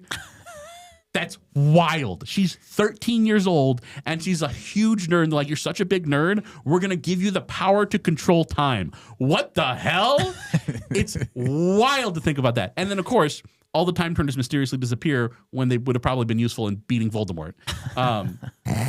So time turners, and at some point, I will do a section on time travel and why it's always a bad decision for a movie. Yes. Unless you're going to do like Back to the Future. Again, I think it works in Prisoner of Azkaban because it's a light touch, and it does technically do the only way it works where things have already happened, so that's the only way they happen. Yeah. But I'm not going to get into that just yet. So this is it. This segment is a reverse diamond in the rough. So it's a rough in the diamond. And I say this because Marco's dying over there. I am internally combusting right now. It is awful. But the reason the segment exists, it's a penis in the popcorn, is to take something that is very good and to say there is a bad thing that exists in here. And I think that is a super fair thing because we've been watching together and I've had the same thoughts and we're where just I'm like the idea that we're going to this school, I mean, period, and it's just like kids getting off left and right. I mean, no, it's like it's not deadly. even. It's like you have a headmaster who you're like, oh, Dumbledore, I love him.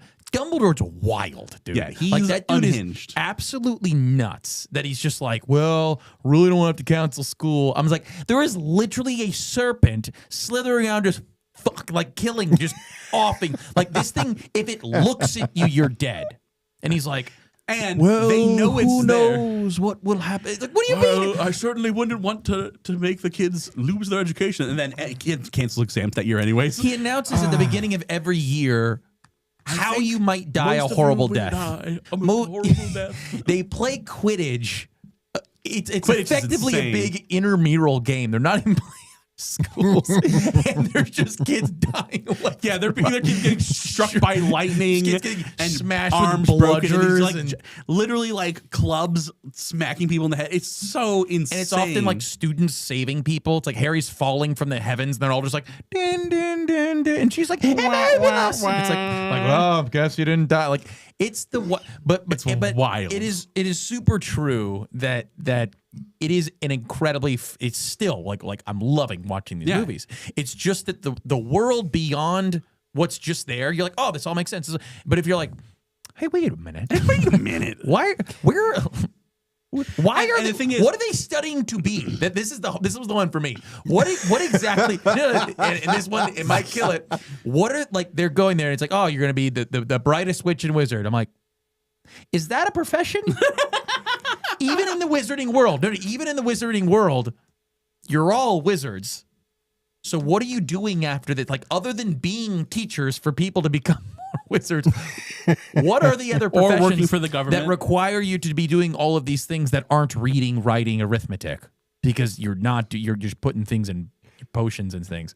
I hate all of you. This is the worst segment I think I've ever experienced in my life. I'm just getting started. No. Hold on, because I got to touch on that. To be a witch or wizard and be a good witch or wizard, you can do other things. Yeah. Wand crafting. Yeah. So For what? For what? For witches and wizards. yeah. So But it's not a to profession. Greg's point, it is all like It's all circular. It's all incestuous. It's That's all fine. feeding its own loop. The whole But I think it's fine world too. is that. Yeah. So, and this is the funny thing. So, in the fourth book, we do get the idea that at least we know at least there's a some school in other France schools, yeah. and there's a school in Germany or Russia. It's unclear. So we do get the idea that All the girls spells live in are France. all in Latin. If you're a Chinese wizard, do you still have to say expecto patronum? I'm not even going to do a racist accent. Please do. Please do. Please do it. Dude, I can do a So- Japanese one. Ooh. right? Like, would you have to do that? Or if you're in Africa, would you like have to add some clicks in? Or so magic? How does it work? It all seems to be based off of Latin. That seems weird. How do you come up with new spells? Do you just like open a Latin dictionary and say, oh, what's the word for tomato? And so you're like, tomatus, boom, and you can turn something into tomato, right? So it's like, how does that work? And also, clearly magic was created by the Latins. Yeah. So like, where did magic come from? It's not addressed at all. How is there poverty in the wizarding world? Yeah, that how are the Weasleys poor? How is their house run down when they walk in and there is a frying pan and there's a frying pan cleaning itself, and yet the windows like ramshackle. Like, hello, wave your so here's my headcanon. Here's my headcanon that I've come up to fix this. Okay, so. Also, like polyjuice potion, is there a test for that? Surely there has to be like polyjuice detectors, or identity theft would be the most rampant thing ever. Imagine the ramifications of polyjuice potion. Ghosts and paintings, like, do ghosts not exist in the normal world? Like, if is it only magical people die, they leave a ghost? How does that work? The painting ones are wild. The paintings, like, are those people? I have a question. If the fat lady takes off her top, is it just blank? Or does she actually? Is she a real person? Like, can she jump on a horse and ride one of the horses? Like, she's hiding behind a horse. Could she ride a horse into a different painting? What if a painting walked into another painting and punched someone in the face? Would they bleed? Would there be blood on in the painting? Do they heal? Like, I have so many questions about the paintings. Yeah, so many questions about the paintings. There definitely is like you definitely cannot think very difficult. Like, you just have to exist just within the story that's being told, and then it's great. And that story is very fun. And very then, great. Of course, the possibly a worse offender than the Time Turners, the Felix Felicis, which in the 6th book, he makes a potion that is the liquid luck potion. He wins it, that sort of thing. Yeah, and when he takes it, basically everything goes his way. And it's like, okay, Felix Felicis, this luck potion is really hard to make. People are like, okay, so you take some of the liquid luck potion and you make a bunch more liquid luck potion. And then you just, whatever you want to do, you just take this liquid luck potion and you just do it. I need to find Voldemort and kill him. Gulp. Pew! Done. It's easy. Yeah, it's definitely, you could go on and on with this. There's just so many things. But again, and this is what this world building's hard. First of all, it is a series, and this is not an excuse, but it is a series for kids who aren't thinking this deeply about it, right? That's fair. It's a character story. It's not really about the world. It's a character story in a magical world. Yeah. So the magic is there, but it's not the important part. It's not the focus. The focus is on Harry, on his growing up, on his friends, on his fight with Voldemort. And that part is excellent. Yes. With the exception of his angst in book 5, which is the first time I was like, yeah, Rowling is a woman writing a teenage boy. But even that, I still love every single book. I love every single movie. This is just like if you think about it, it's a rough in the diamond. It's a rough in the diamond. It's an imperfection. It's a scratch on the glass. My headcanon, which I was talking to Greg about. No, here's my headcanon, is that because in the book they don't really show how they show very, very on a very low level how the magic and Muggle world interacts. Like, they imply that the Prime Minister of England is aware of magic to some extent. They know the Minister of Magic exists, and then when there's like a crisis, the Minister of Magic comes and talks to the Prime Minister. My headcanon is that everyone knows magic exists. Of course it does. They're not that subtle about it. But because it's so wild and unhinged, everyone pretends like they don't know about it. The human world is like, those guys are fucking nuts, and we want nothing to do with them. Their kids are all dying at school. Yeah. We're just going to say, hey, you guys go do your own thing over there, and as long as you're not killing muggles, do your thing. We're going to leave you to do whatever you're going to do. We're fine. Like, you're homeschooling. How are We're going to focus on, so that's my headcanon, is that the Muggle world is just like, yeah, we're taking a hands-off approach. We're going to play, like, you guys go do what you do. We're going to pretend like, oh, yeah, magic, totally never heard of that. Don't know that exists. I hate this segment. I know. So bad. Fine. It is the worst. My head is exploding because unfortunately I can't defend it. That's the worst part. Yeah. I hate right. this. This is the worst. Again, and this is the thing, like, I don't think any of this, as I think about it and how silly it is, it doesn't diminish my love of the series at all, because my love of the series is not built on, wow, she built this amazing, cohesive world. No, it's about, she wrote these amazing characters that I love in this interesting world of magic. And so, like, if I were to choose a world, again, I would have to at least have knowledge that magic exists. Because if I'm just a mug, well, then it's no different from living in any other world. But if I know magic exists, I will become the king of that world in like a year. I will run that shit in a year. Yeah. Sorry, Marco. Well, now you can end us off with your game segment. Hit us with it. Let's get happier. But you know that's a you know there that just goes to show like you don't need a perfect product for it to be excellent and legendary. And I remember waiting in line midnight showings of books, like midnight lines for book releases at midnight. That has never happened in my lifetime since, and I don't think it will ever happen again. Harry Potter is absolutely, in my book, absolutely legendary, and I love it. We have a comment. However, we have a comment that says you guys have no whimsy. Oh, Whoa, did you just okay. hear my No, headcanon? That's whimsy, baby. Did you hear my empty tomb post credits? That's whimsy. I would tomb pros credits. That's pretty good. That was pretty dope. All right, so I got the last segment here. It's going to be a fun game. I think you guys are really going to enjoy this. You guys have 10 questions in which I can only answer in the yes or no. Okay, so it's like 20 questions, but we only get 10. We'll go with 10. If you need more, we may adjust based on what it is. 10 each or 10 total. 10 team questions. Okay. The goal is to figure out the movie. Okay. It is, before I get the wrong number, on the IMDb top 250, it is number 114. Oh, I know exactly what movie it is. Okay. Saving yes Private or no? Yes or no questions. Do guesses count as questions? Yes. Okay. Yeah. Yes. So we need to use our 10th question. Correct. Okay, so we got 9. So questions. You have 9 questions yes or no's, and we gotta- So- if you get to the 10th and you're still like completely way off, we'll say 11 or whatever. Do we want to go with like a decade that was made? So there are a couple ways we go. We could start by trying to narrow down genre. That might not be as helpful though. I think finding the general decade. I think rather than decade, we should start with a broader. Like, did it come out between the 50s and the 2000s? To kind of making it narrower. Like, did it come out this century? Did it come out?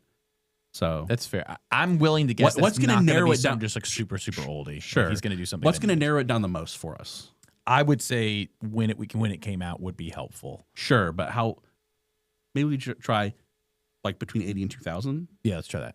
Did it come out between 80 and 2000? Yes. Okay. So now we got a 20-year gap. Yeah. We could try to narrow that gap. Yeah. Do we want to try 90s to 2000? And if it's no, then we know it's 80s right. to 90s. So yeah. Let's do 90s to 2000. No. So it's okay. So it's an 80s movie. It's an 80s movie. It's 100 and whatever on the IMDb. That's not helpful information. Well, it's at the very least an above average movie. Well, anything on the IMDb. anything on the in the top 250 is going to, according to that, be above average. I saw some article and they were like, Zone of Interest was a great R-rated movie. I'm like, oh gosh, what? We could ask the rating of the movie, maybe. Is it PG-13 or higher? Yes.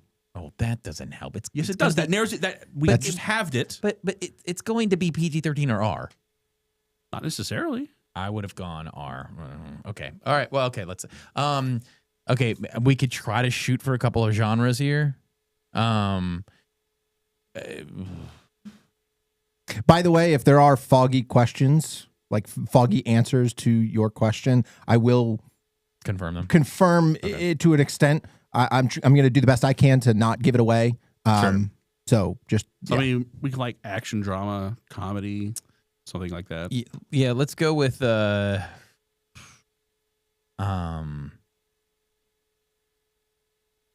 See, my problem is my knowledge of movies is fine, but my knowledge of the ancillary stuff around movies, like release dates, directors, awards, is none. Zero.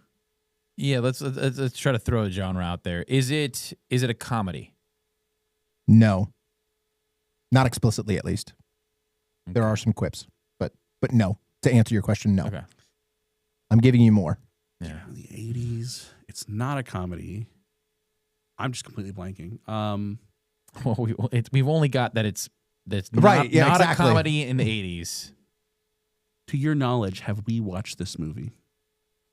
Is that your question? Yeah, that is my question. Yes. Okay, that does narrow it down. That's good. So I'm thinking a movie in the 80s that is not a comedy. I have a guess, and we can narrow it down. I'm thinking Terminator. So we can narrow that down. Is it one of the Terminator movies? Could you guys know? I mean, that might be too specific.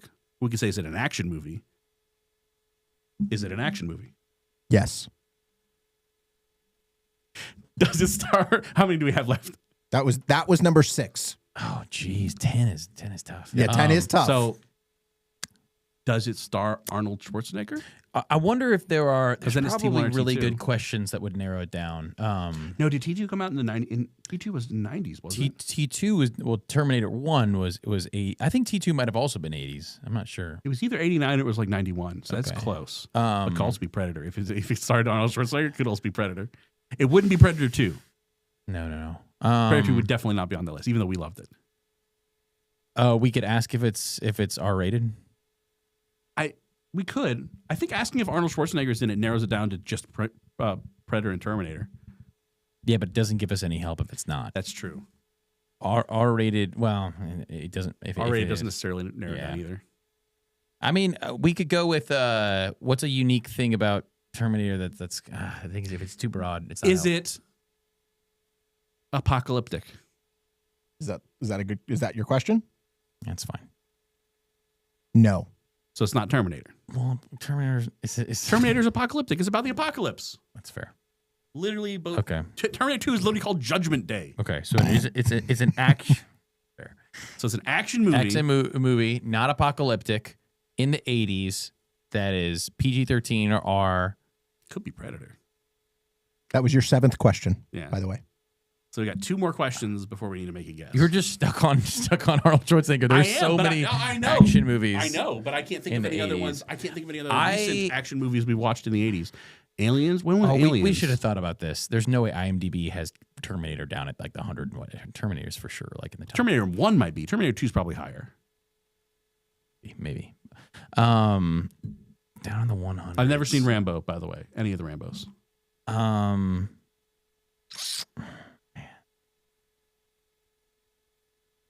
There are some one-liners, but it's not a comedy. It's an action movie. That was what made me think Terminator or Predator. Something with Arnie. What about like Die Hard? Die Hard, yeah. But how would we narrow that down? Is Alan Rickman in it? Yeah, I feel like at this point, how about we do this? Big action stars from the 80s. Sure. Let's ask a couple of those because we know it's from the 80s. We know it's an action movie, so think of the big ones. So we have Arnold Schwarzenegger. We have the guy that I just mentioned, Die Hard, Bruce Willis, guy from Rambo, Sylvester Stallone, and those are probably the 3 biggest ones. Yeah, we can ask them. Yeah. All right, let's go with, is Bruce Willis in it? Yes. Oh, It's Die Hard. Is it Die Hard? Wait. Is that?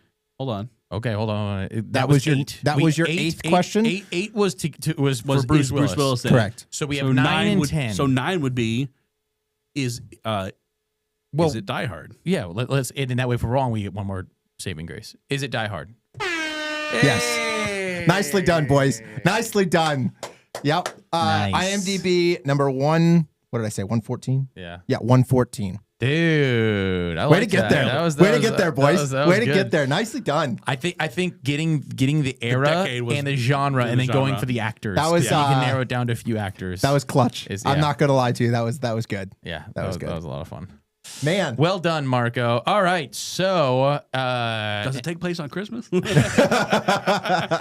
in a Does couple he look like a bitch? in a couple weeks from today. Sorry, just a FYI, I'm going to do that more often. That's a lot of fun. Yeah, that was- I think you guys are really gonna, and I know most of the movies you guys have both watched. I'll make sure that you've seen them. Like for obvious reasons, I'll make sure that you guys actually have seen these movies. Yeah. But man, that's a fun game because there's so much back and forth. It's a good one. Anyways, I sorry, like go that ahead. a lot. Well done. In a couple weeks from today, Sorry, I ruined Harry Potter for you. we will be we'll be going back to our normal show day on Tuesday. We'll be keeping our new show time at 7 o'clock. 7 p.m. We hope you guys enjoy the earlier shows. We will be taking the same format into next week. We will each be bringing a couple segments.